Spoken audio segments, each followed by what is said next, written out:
Kingdom Hearts 3 completes a saga 17 years and 10 games in the making.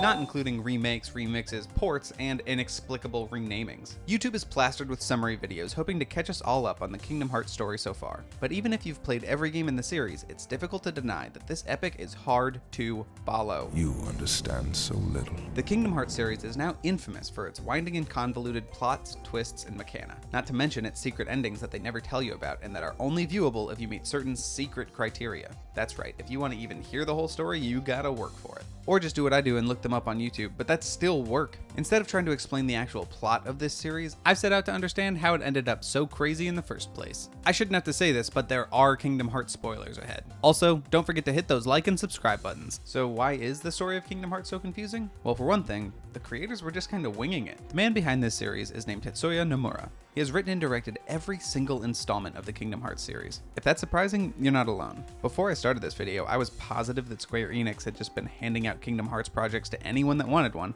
as long as they promised not to collaborate with each other about the story. But nope, not the case. It was only one man painting a picture. So why does that painting look like an angsty Jackson Pollock after my dog ate it, threw it back up, and then dragged a Mickey Mouse doll through the pile of vomit? Let's find out together. Tetsuya Nomura wasn't originally a story guy. He started working for Square Enix back when it was just called Square, debugging code, drawing monsters, and eventually designing characters for the Final Fantasy series. You can thank him for the iconic looks of characters like Cloud Strife, Squall Leonhart, and Sephiroth, who would all also appear later in Kingdom Hearts. Not to mention he's also responsible for all those zippers, baby. Along with this, he invented the Limit Break, which not only gave us the amazing special attacks we find in Final Fantasy VII, but paved the way for all those kick-ass drive forms in Kingdom Hearts 2. So, you're all welcome. In the late 90s, after designing countless monsters and characters for the series, he was invited to the story team for Final Fantasy VII and VIII. It was here that he became an integral part of arguably the most influential plot point in video game history, the death of Aerith at the hands of Sephiroth. How do you possibly follow that up? With a 10-part epic crossover that spans 2 decades and hundreds of miles of red string to follow. Duh. In a 2012 conversation with the now late CEO of Nintendo, Satoru Iwata, Nomura recounts how he got to direct the original Disney crossover. Just by chance, he overheard 2 Square executives discussing a project they were developing with Disney. Nomura just raised his hand and volunteered to be a part of it. And that was that. Kingdom Hearts was born. It took a few iterations and pitches for Nomura and Disney, a company famous for aggressive copyright protection and occasionally making children's movies, to agree on a game. These iterations included one where Sora wielded a chainsaw instead of his now famous Keyblade. But some dreams stay dreams. As part of his pitch, Nomura expressed interest in designing a game in a 3D space similar to Super Mario 64, where you can just attack enemies in front of you instead of the typical RPG style of entering an isolated instance for combat. In an interview about one of the later Kingdom Hearts titles, Nomura disclosed that for the first installment he was primarily focused on gameplay and just wanted to make a simple story. After all, it was a Disney game and Disney was targeted for kids. The game's executive producer, Hironobu Sakaguchi, told him to make the story more complex to appeal to older audiences. Don't worry, Nomura heard that one loud and clear, Mr. Sakaguchi. The game's story then underwent several changes, the most notable of which was displacing Maleficent as the central villain and adding in a much darker nemesis, Ansem. But not the real Ansem, it's actually Xehanort's Heartless. But not the original Xehanort, we're talking about Terra Xehanort's Heartless, who for some reason named himself after his original form's former master, Ansem the Wise. I could explain that better, but I'm not going to. That's not what this video is for. Anyway, that's how Kingdom Hearts 1 got so crazy. But what about the rest? Oh god, the rest.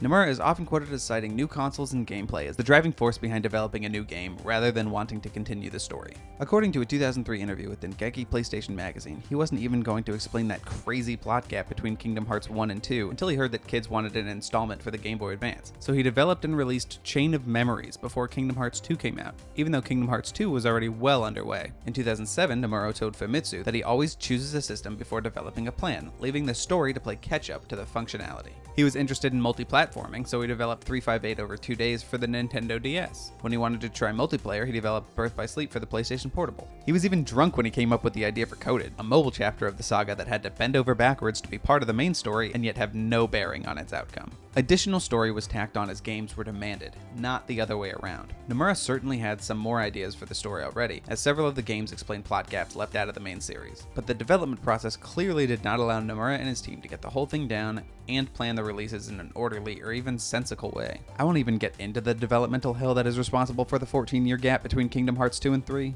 Just know that Square Enix was going through some pretty angsty stuff, and Nomura's team was left to clean up. This is the period when Dream Drop Distance, which should have been a main series title, and Final Fantasy XV, formerly Final Fantasy Versus 13, came out. And that all brings us to the laborious narrative that we find today. Before I go, I do want to clarify something. The Kingdom Hearts story does make sense.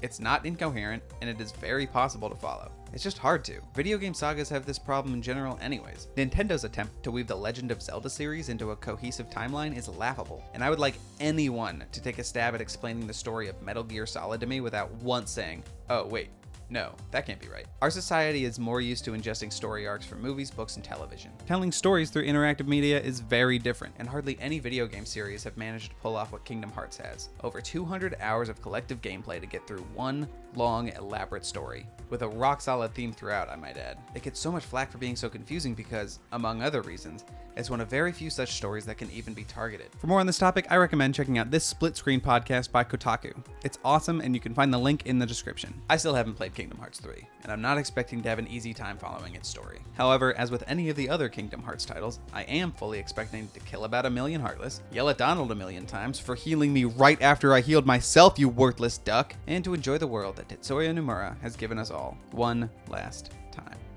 Or not. This game sold 5 million copies in its first week, so there are almost certainly going to be more zippers in our future. Anyway, if you liked this video and want to see more, be sure to hit those like and subscribe buttons so we can keep on making them. Bye everyone. Need a Paopu fruit with somebody you love for me.